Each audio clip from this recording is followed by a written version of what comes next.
લાઈફમાં ટ્રાન્સફોર્મેશન. કઈ રીતના ટ્રાન્સફોર્મેશન? તો કે કમ્પ્લીટ પોઝિટિવ ટ્રાન્સફોર્મેશન. હનુમાનજીએ ટ્રાન્સફોર્મેશન કઈ કઈ જગ્યાએ કર્યું?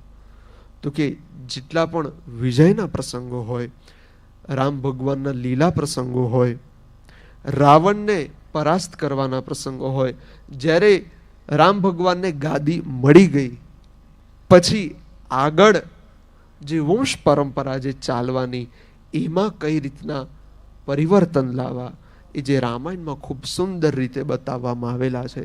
તે દરેક વસ્તુનું ટ્રાન્સફોર્મેશન, લાઈફમાં પણ ટ્રાન્સફોર્મેશન.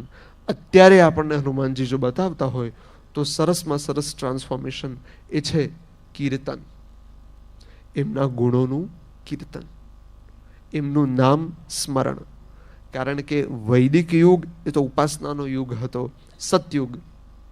હવે ભક્તિ યુગ છે.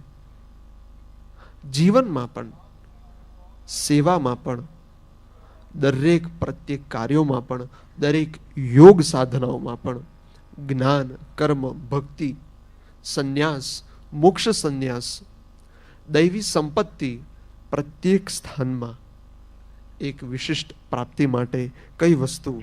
તો કે ટ્રાન્સફોર્મેશન.